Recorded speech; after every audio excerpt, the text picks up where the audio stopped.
Hola, hola, ¿cómo andan? Bueno, vamos a seguir con esto de sanando con grandes maestros. Estamos con todo este tema de Bert Hellinger, de las constelaciones. Y esta vez traje un libro, ¿no?, que se llama Enfermedad que sana. Y bueno, está basado en las constelaciones familiares, ¿no? El prólogo de este libro está escrito por Hellinger. Después les voy a decir el nombre de las autoras porque la verdad que no me lo acuerdo, pero bueno, lo tengo por ahí. Y hay una parte de este libro que dice la enfermedad del síntoma como señal, ¿no? Dice, en mi opinión, las enfermedades y los síntomas son indicios de que algo no está en orden en nuestra vida. Es decir, está desarmonizado y se expresa a nivel corporal. ¿Bien? No importa si se puede llegar a establecer un diagnóstico orgánicamente concebible. Se debe tomar en serio cada trastorno de la salud observado en forma subjetiva, ya sean dolores que podrían tener origen orgánico o miedos, cuyos motivos podrían ser reales o infundados. Entiendo que tomar en serio es prestar atención a las razones espirituales y a las consecuencias sintomáticas. Esto se aplica tanto a los enfermos, así como también a quienes los tratan. En mi calidad de cardióloga, se ve que es cardióloga la autora, ¿no? He vivido una y otra vez la experiencia de que las dolencias reales y subjetivas no se toman en serio cuando no se ha detectado una causa orgánicamente concebible. Y acá un ejemplo, ¿no? Dice, desde hace 1 año y medio una mujer de 55 años sufre dolores y una sensación de opresión en la zona media de su de su mama izquierda, que cada vez se repiten con mayor frecuencia. Por esta razón se la somete a un cateterismo cardíaco en la clínica. Mediante la prueba se constata que su corazón y sus arterias coronarias están completamente intactas. El médico, pleno de alegría, le dice a la paciente, su corazón está sano. Para su sorpresa, la paciente reacciona con ira. Está indignada por el resultado del examen, pues a diario sufre por los dolores. Este caso indica que el resultado del examen orgánico y el sufrimiento subjetivo podrían desdoblarse. Lo correcto hubiese sido que el médico le dedicara algún tiempo más a la paciente tras el cateterismo cardíaco. Si el médico se hubiese tomado en serio los dolores de esta mujer, debería haber buscado junto con ella otros posibles motivos. Por ejemplo, algunas situaciones molestas con los hijos, la pareja, etc. Aún observo que los síntomas, cuyas causas podrían ser de origen orgánico, están conceptuados como de mayor necesidad terapéutica por los médicos y pacientes. Esta apreciación también se observa en el habitual sistema de descuentos de las cajas de seguros médicos legales.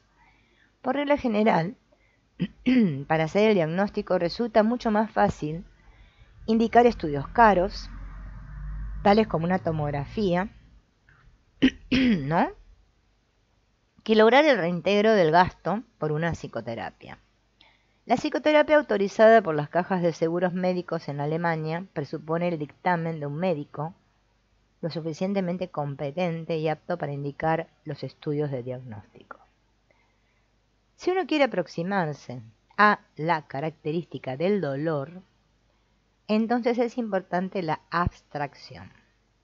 El centro que controla los dolores de cualquier origen es nuestro cerebro.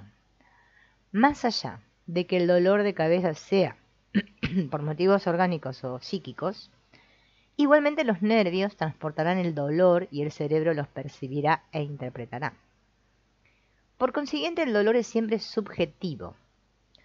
El mejor ejemplo son los dolores de espalda, puesto que los cambios degenerativos de la columna vertebral pueden ocasionar fuertes dolores o bien ser indoloros, pasando naturalmente por todas las gradaciones intermedias, ¿no? Y acá hay otro ejemplo. Una mujer va a visitar a su ahijada, con quien tiene una relación muy cordial, y cuyo matrimonio estaba en crisis porque la joven mujer tenía un amante. La tía logra mantener una conversación constructiva con los dos cónyuges. Luego la sobrina y su esposo se sienten motivados para trabajar sobre su relación. y a la mañana siguiente la tía tuvo unos dolores de espalda insoportables. 6 semanas más tarde, estos eran igual de fuertes a pesar de los diferentes métodos de tratamiento. Entonces la tía decidió hacer una constelación en la que solo se configuró a 2 representantes, uno para el síntoma y otro representante para ella. Después de la constelación, la tía ya no sentía dolores. De acuerdo con mi visión terapéutico-sistémica, hubiera diagnosticado los dolores de espalda asumidos como propios. La conversación tenía que provocar, en consecuencia, la separación de los amantes, hecho que para la joven esposa era doloroso y por eso la tía deseaba quitarle ese dolor por amor. Tal como todo sentimiento asumido como propio, sucedió inconscientemente, ¿no? Qué cosa esta, ¿no? De asumir el dolor de otro, ¿no? Como propio.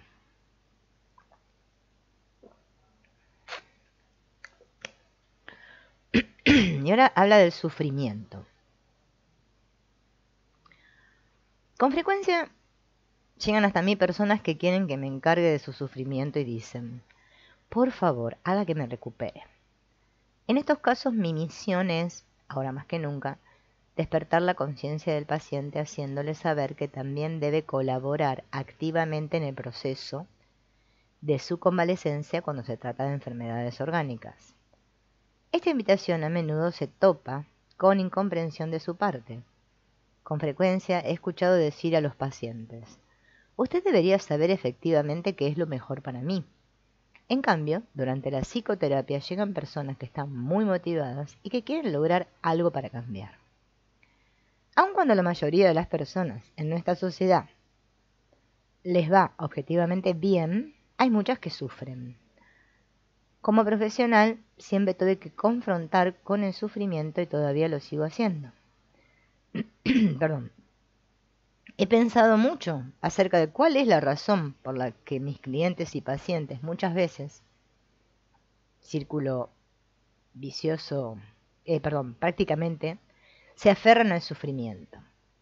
Me siento forzada a hacer esta reflexión considerando el sufrimiento en la religión cristiana. Por analogía se podría decir, cuando sufro soy una buena persona y me salvaré. ¿Y quién no quiere ser una buena persona y salvarse? A ver, díganme, ¿quién no? Esto Hellinger lo dice muchas veces, ¿no? Que nosotros nos sentimos inocentes cuando sentimos culpa. O sea, más culpa siento y más sufro, más inocente me siento. Por eso quiero sentirme culpable. No sé si esto les suena al curso de milagros, ¿no? La atracción de la culpabilidad. Bien. Al respecto, les comento un episodio que me acaeció con Bert Hellinger. Cuando estaba en un grupo y me preguntó, ¿qué pasa cuando hayas sufrido lo suficiente? ¿Qué va a pasar? Entonces yo le respondí, entonces sí me salvaré. La reacción de Bert Hellinger a esa respuesta me hizo sentir muy desilusionada, porque él dijo, precisamente, esa es la ilusión. De acuerdo con mi observación, el permiso para sufrir está mucho más difundido que el permiso para ser feliz. Las personas se angustian cuando tienen suerte y cuando se sienten felices. Como estos pensamientos ya actúan desde hace 2000 años, es muy difícil abandonar esta predisposición que tenemos todos para sufrir. Nelson Mandela describió este efecto del siguiente modo. Nuestra luz nos asusta mucho, más que nuestra oscuridad. Nos preguntamos, ¿quién soy yo para ser brillante, maravilloso y sano?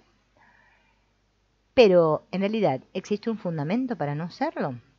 La luz no solo está en algunos de nosotros, sino en cada individuo. Cuando dejamos que nuestra luz brille, inconscientemente, les damos permiso a otras personas para que hagan lo mismo que nosotros. Todas las personas tienen la capacidad para ser felices. Es una tesis fundamental de mi trabajo terapéutico. En las constelaciones familiares, el paciente puede dejar el sufrimiento en el lugar donde él considere que éste pertenece y ver que los demás se alegran por su felicidad. Este momento es muy conmovedor, pues a través de la felicidad de los padres, abuelos, hermanos, etc., se refuerza el consentimiento de los individuos para ser felices. Pero, ¿qué pasa? Según esta autora, dice que nosotros tenemos una fascinación por el rol de la víctima. Yo me río porque es así, ¿no?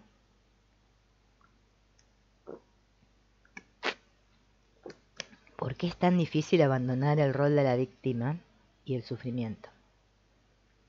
Existen diversos enfoques, ¿no? Y acá, bueno, da varios, ¿no? 1. El sufrimiento ha llegado a ser un sentimiento conocido con el que se ha organizado su vida. Esta costumbre es tan habitual que, aunque se sufra, uno puede sentirse bien con ella. Para poner fin al sufrimiento se requiere un cambio de costumbres o de hábitos, ¿no? Este cambio se puede llegar a originar por decisiones conscientes o acontecimientos del destino. 2. Para muchas personas el sufrimiento es la única posibilidad de sentirse intensamente a sí mismas. Sufro, por lo tanto me siento, luego existo. El sufrimiento se convertirá en la experiencia más intensa. Al parecer el sufrimiento y las vivencias se contradicen, sin embargo con frecuencia se observa esta paradoja. Muchas veces los pacientes se quejan de una sensación de vacío difícil de soportar después de que se han despedido de su sufrimiento. 3. El sufrimiento se premia. ¿Qué beneficios me trae sufrir? Mientras se sufre, se recibe más amor, cuidado y dedicación. El sufrimiento, 4. El sufrimiento eleva al doliente hacia una mejor posición. Porque él sufre, se siente mejor que sus semejantes y de allí surge la exigencia, que es inconsciente. Y esta exigencia es inadecuada, no se puede llegar a cumplir, motivo por el cual el rol de víctima y el doliente se reforzarán en expresiones tales como nadie me entiende, todos están en mi contra, ¿no?